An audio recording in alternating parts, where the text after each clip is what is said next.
بسم اللہ الرحمن الرحیم۔ صحیفہ سجادیہ۔ صحیفہ سجادیہ کی یہ تیسری دعا ہے جس میں امام سید سجاد علیہ السلام حاملان عرش اور ملائکہ مقربین پر صلوات کا ذکر کرتے ہیں۔ وہ اس دعا میں فرماتے ہیں: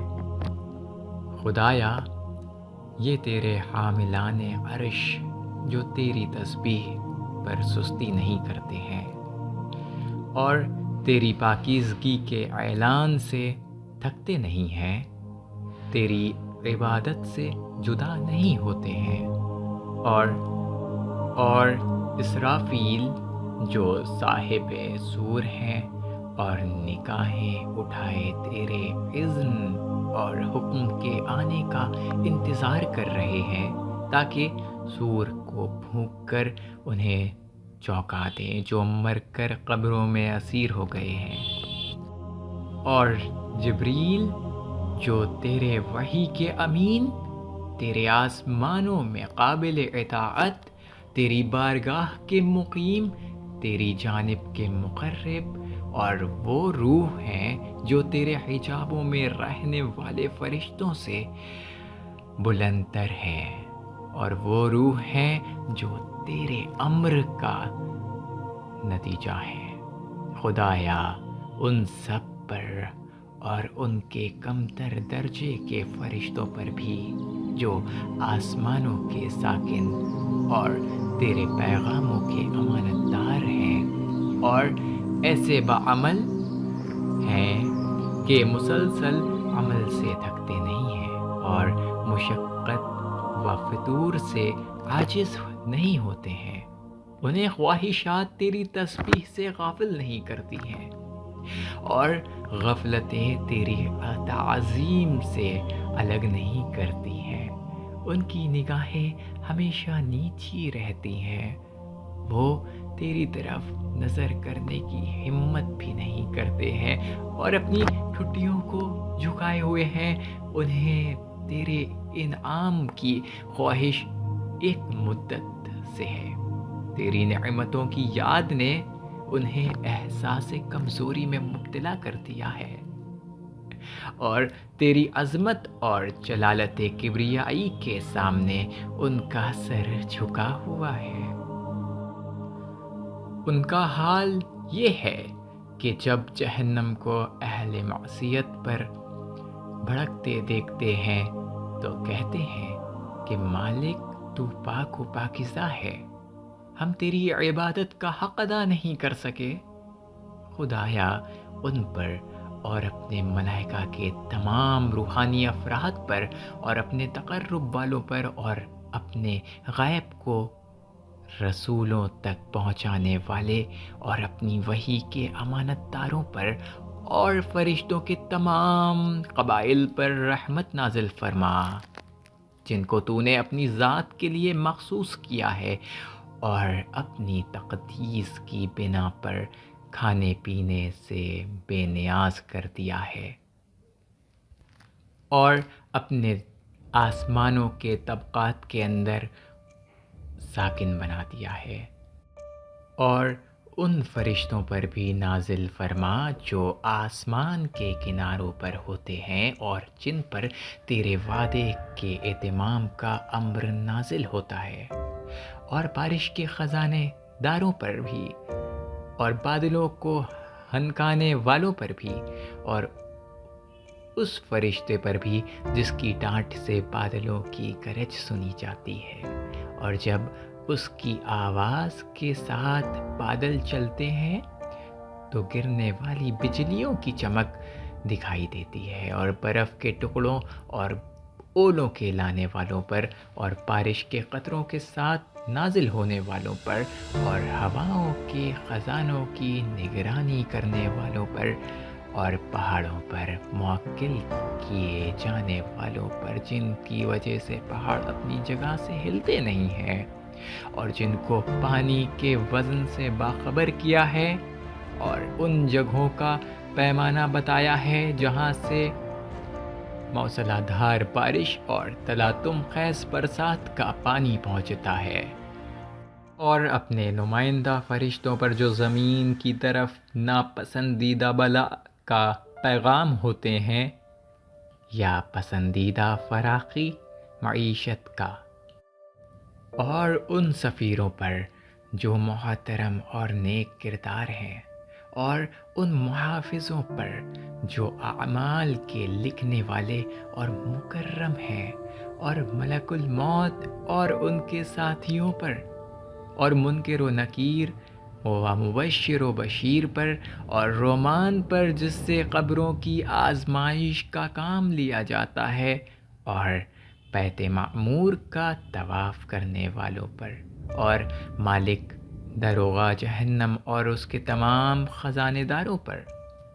اور رضوان اور تمام جنت کے خادموں پر، اور وہ جو امر الہی کی نافرمانی نہیں کرتے ہیں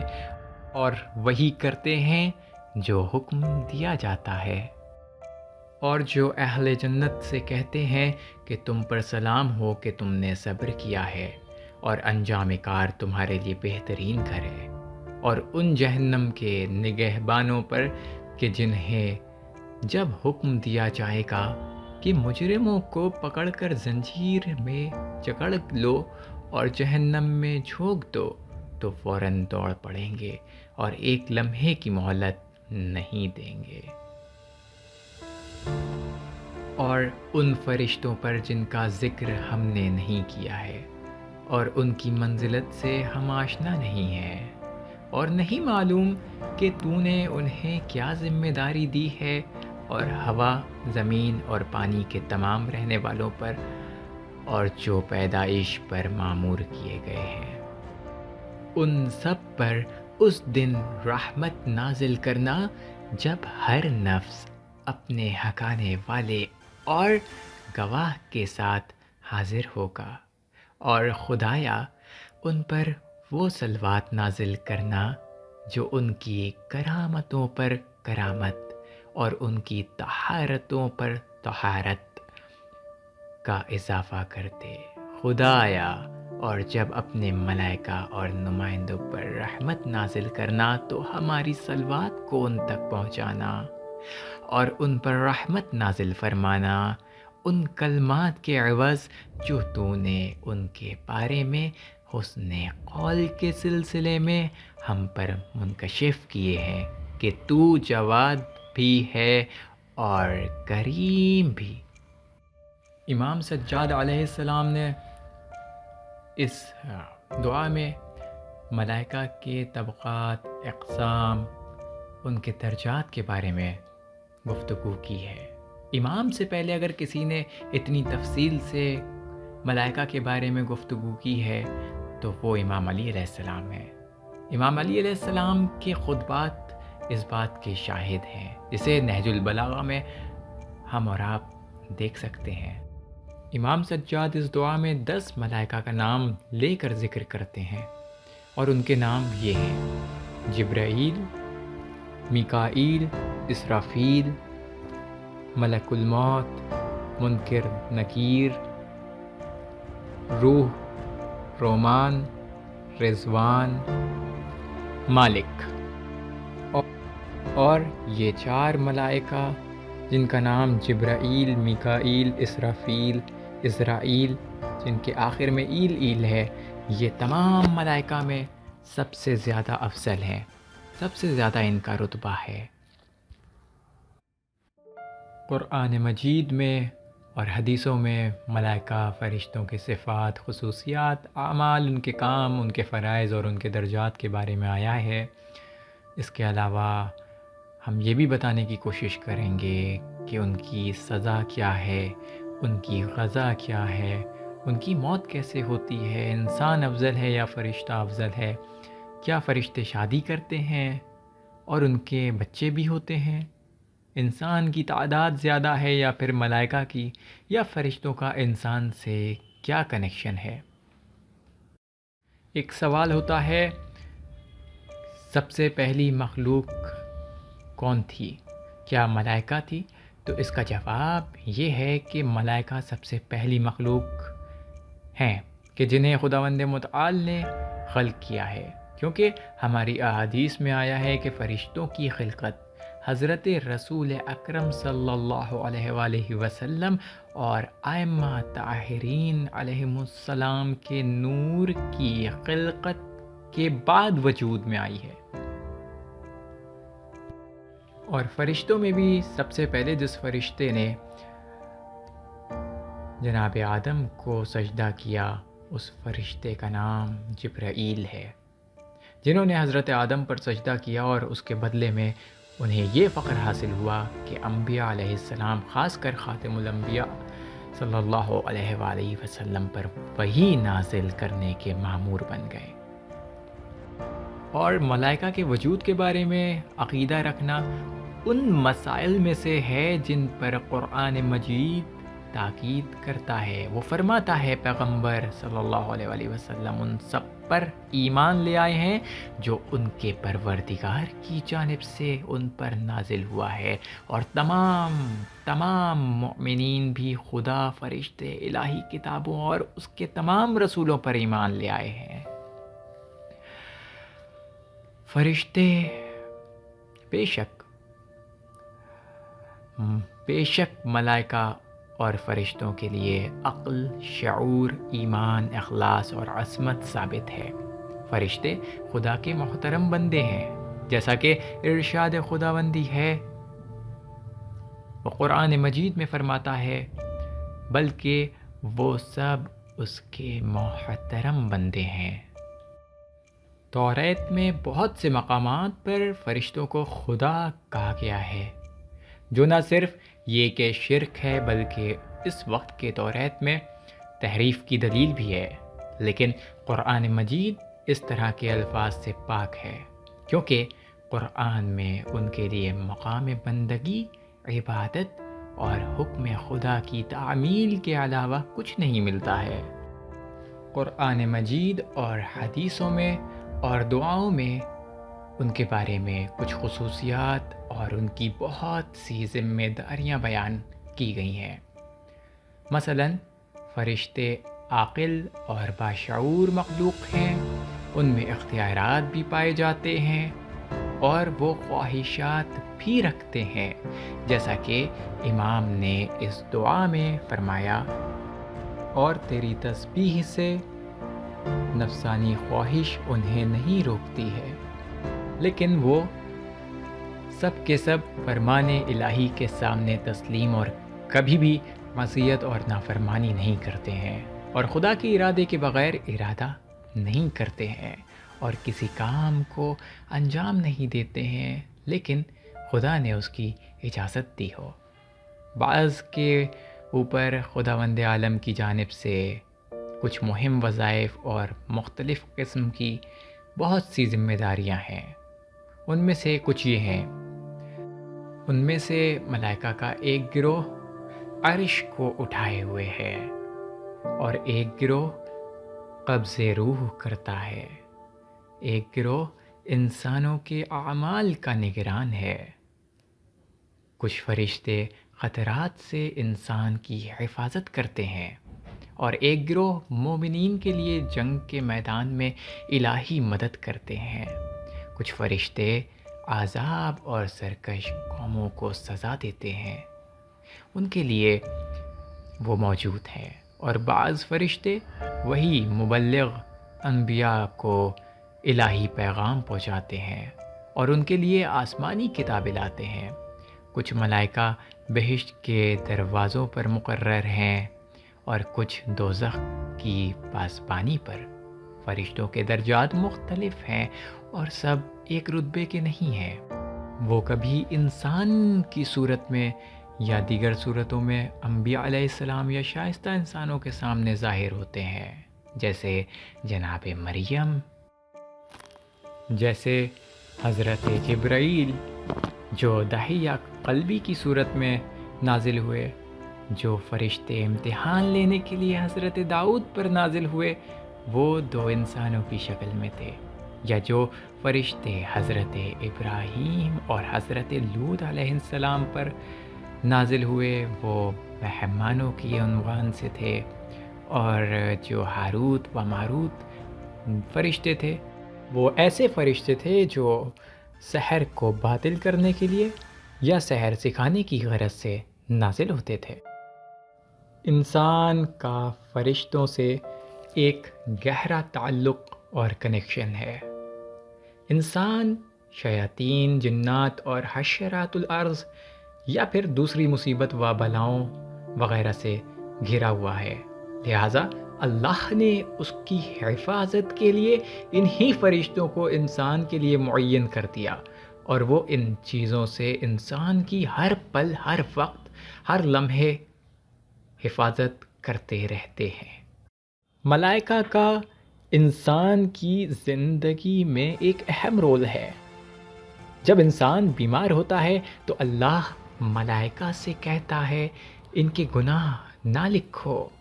جب کوئی فقیر مرتا ہے تو ملائکہ روتے ہیں۔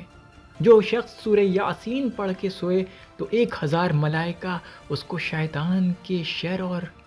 ہر بلا سے بچاتے ہیں، اور جب انسان کسی کے لیے دعا کرتا ہے تو 2,00,000 فرشتے اللہ کی طرف سے اس کے لیے دعا کرتے ہیں، اور جب یہی انسان کسی بیمار کی عیادت کرنے کے لیے جاتا ہے تو ایک فرشتہ قیامت تک اس کے لیے عبادت کرتا ہے، اور یہی فرشتے انسان کے لیے میسنجر کا کام بھی کرتے ہیں۔ انسان کی دعاؤں کو نورانی تشت میں رکھ کر مردوں کو دکھاتے ہیں کہ دیکھو یہ تمہارے عزیز کی طرف سے آیا ہے، دیکھو یہ تمہارے دوست کی طرف سے آیا ہے۔ اور جس گھر میں کوئی مر جاتا ہے تو ایسے میں وہاں پہ جو سب سے زیادہ غمزدہ ہوتا ہے، جو اس مصیبت کو برداشت نہیں کر پا رہا ہوتا ہے، تو ایسے میں ایک فرشتہ نازل ہوتا ہے جو اپنے پر کو اس کے دل پر پھیرتا ہے، جس کی وجہ سے وہ اپنے غم کی شدت کو بھلا دیتا ہے، اور اگر ایسا نہ ہوتا تو دنیا کبھی بھی آباد و شاد نہ ہوتی۔ لہٰذا اسی وجہ سے پروردگار عالم انسان کے لیے ہر وقت کوئی نہ کوئی فرشتہ معین کر دیتا ہے، کوئی نہ کوئی مقرر کر دیتا ہے فرشتے کو، اور وہ ہماری اسی طرح سے حفاظت کرتے رہتے ہیں۔ لہٰذا اگر ہم چاہتے ہیں کہ فرشتے ہمارے ساتھ رہیں، ہم فرشتوں کی صحبت میں رہیں اور فرشتوں کی صحبت برقرار رہے، ان سے دوستی اور رابطے قائم رہیں، وہ دور نہ ہو جائیں، تو عزیزوں، دوستوں، بھائیوں، ہمیں حرام سے بچنا ہوگا، اطاعت الہی بجا لانا ہوگا، واجبات پر عمل کرنا ہوگا، اور ہر برے کام سے دور ہو جانا ہوگا کہ جو پروردگار عالم کی نافرمانی کا سبب بنے۔ اب رہا یہ کہ فرشتوں کی موت کیسے ہوتی ہے، تو اس کے لیے تفسیر نمونہ میں 2 احتمال بتائے گئے ہیں، 2 احتمالات بتائے گئے ہیں۔ ان کے بارے میں پہلا جو احتمال بتایا گیا وہ یہ ہے کہ موت کا مطلب مثالی جسم سے روح کا الگ ہو جانا۔ دوسرا احتمال مراد ان کے کام کو روکنا اور ان کے ادراک کی صلاحیتوں کو کھونا مراد ہے۔ بعض لوگ یہ سوال کرتے ہیں کہ کیا ملائکہ گناہ اور معصیت کر سکتے ہیں؟ تو بعض مفسرین نے اس کا جواب یوں دیا ہے کہ ملائکہ کی سزا اور تنبیہ ترک اولیٰ کی وجہ سے تھی، نہ کہ ان کے گناہ اور معصیت اور نافرمانی کی وجہ سے۔ اس لیے جو لوگ فطرس کا واقعہ، اس کی روایت کو بیان کرتے ہیں تو وہ ترک اولیٰ کی وجہ سے اس روایت کو بیان کرتے ہیں، نہ کہ ان کا ہدف یہ ہوتا ہے کہ فرشتے نے یعنی فطرس نے گناہ کیا تھا۔ ترک اولیٰ کا مراد یہ ہے کہ انہوں نے فرمان الہی کو نافذ کرنے میں اس عمل کو چھوڑا ہے جو زیادہ اولیت کا حامل تھا، اور وہ عمل انجام دیا ہے جو کمتر اولیت کا حامل تھا، یا عمل کو جس زمانے میں انجام دینا تھا اولیت کا حامل تھا انجام نہیں دیا، اور دوسرے حالات اور وقت میں انجام دیا کہ جس وقت وہ اولیت نہیں رکھتا تھا، اس لیے انہیں سزا اور تنبیہ کا سامنا کرنا پڑا ہے۔ فرشتے خداوند عالم کے ارادے کے بغیر ارادہ نہیں کرتے ہیں اور کسی کام کو انجام نہیں دیتے ہیں مگر یہ کہ خداوند متعال نے اس کی ماموریت دی ہو۔ اس کے علاوہ خداوند عالم ارشاد فرماتا ہے وہ کسی بات پر اس پر سبقت نہیں کرتے ہیں اور اس کے احکام پر برابر عمل کرتے رہتے ہیں۔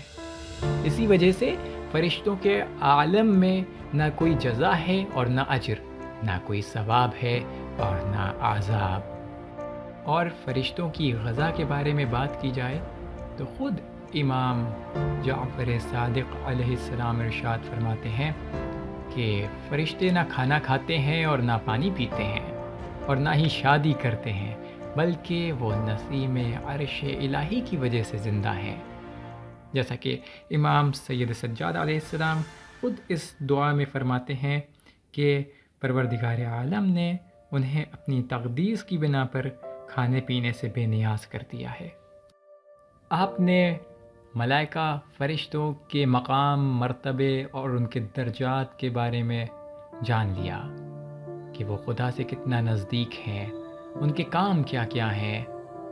اس دعا میں بھی امام نے تفصیل سے بیان کیا ہے، لیکن ان تمام چیزوں کے باوجود انسان استعداد اور تکامل و ترقی کے لحاظ سے ان سے بلندتر و بالاتر اور افضل ہے، یہاں تک کہ سب فرشتوں نے جناب آدم کو سجدہ کیا اور جناب آدم ان کے معلم قرار پائے۔ تفسیر نور الثقلین میں ذکر ہوا ہے جب خداوند عالم نے حضرت آدم کی تعظیم و تکریم کرانا چاہی تو فرشتوں کا انسان کے سامنے سجدہ کرنے کا حکم دیا اور سارے فرشتوں نے سجدہ کیا اور آپ کو جنت میں جگہ دی گئی۔ تو انہوں نے اپنے دل میں کہا، کیا خدا نے ہم سے افضل مخلوق پیدا کی ہے؟ خداوند عالم نے انہیں محمد و آل محمد کا مقام و مرتبہ دکھایا تو انہوں نے دل میں آرزو کی کہ کاش میں ان کی جگہ پر ہوتا اور اس مقام و مرتبے کا اہل و حامل ہوتا۔ اس حدیث سے یہ نتیجہ نکلتا ہے کہ محمد و آل محمد علیہ السلام کا مقام و مرتبہ فرشتوں سے بالاتر ہے اور ان کی امتیاز و برتری کی وجہ سے انسانی صلاحیتوں کو مرحلے وجود میں لانا اور عبودیت الہی کی منزل تک پہنچنا ہے۔ امام خمینی فرماتے ہیں، صرف انسان نے کامل ہی فرشتوں سے برتر ہے، صرف انسان ایک کامل ہی فرشتوں سے افضل ہے، چونکہ یہی ہستیاں یعنی انسان کامل کی مصداق ذوات مقدسہ، تشبیہ اور تنزیہ کا مظہر اور اللہ کے تمام اسماء حسنی کی جامع ہے۔ اور انسان کامل بننے کے لیے اپنی خواہشات سے لڑنا ہوگا، وہ خواہشات جو انسان کو گمراہ کر دیتی ہے، اس کو حرام اور واجبات اور تقوی سے دور کر دیتی ہے اور اسے فتنہ، فساد، جھوٹ، غیبت، تہمت، فریب جیسے سیاہ بازار میں لا کھڑا کرتی ہے، جس بازار میں جاتے ہی وہ اپنے اخلاق، اپنے کردار، اپنی سیرت، عزت، مرتبہ اور یہاں تک اپنی انسانیت کا گلا اپنے ہاتھوں سے گھونٹ دیتا ہے، اپنی انسانیت کو کھو بیٹھتا ہے۔ اس لیے امام علی علیہ السلام ارشاد فرماتے ہیں، جس انسان کی عقل اس کی خواہش پر غالب آ جائے وہ فرشتوں سے افضل، اور جس کی خواہش اس کی عقل پر غلبہ پالے وہ جانوروں سے بدتر۔ ایک حیوان بھی اپنے فائدے اور نقصان کے بارے میں جانتا ہے اور فائدے کو نقصان پر ترجیح دیتا ہے، لیکن انسان کے پاس تو عقل ہے۔ اگر وہ نفع و ضرر کے بارے میں تمیز نہ کر سکے یا معرفت کے باوجود ضرر کو ترجیح دے تو اس حالت میں ایک حیوان اس انسان سے بہتر ہوگا۔ ہر وقت، ہر لمحہ ہماری خواہش اور عقل کا آپس میں مقابلہ ہوتا ہے، اور جو جس پر غالب آ جاتا ہے وہ اس کا سردار ہوتا ہے۔ انسان کی زندگی میں دو لشکر ہیں جو آپس میں ایک دوسرے کے خلاف ہیں اور ہر لمحے ایک دوسرے سے لڑتے ہیں، ایک دوسرے پر حملہ بھی کرتے ہیں۔ ایک لشکر جو خواہشات کا ہے، یہ کوشش کرتا ہے کہ میں انسان پر غالب آ جاؤں، اور دوسرا لشکر جس میں فرشتے، عقل، شرعیت، ہدایت، نور ہیں، یہ الہی لشکر ہے ان کی کوشش یہ رہتی ہے کہ انسان کو کس طرح خواہشات سے بچا کر دین و شریعت کا راستہ دکھا سکیں۔ 5 منٹ ان باتوں پر بھی غور کریں کہ ساری زندگی جب خواہشات پر عمل کرتے رہے تو آپ کو کیا ملا،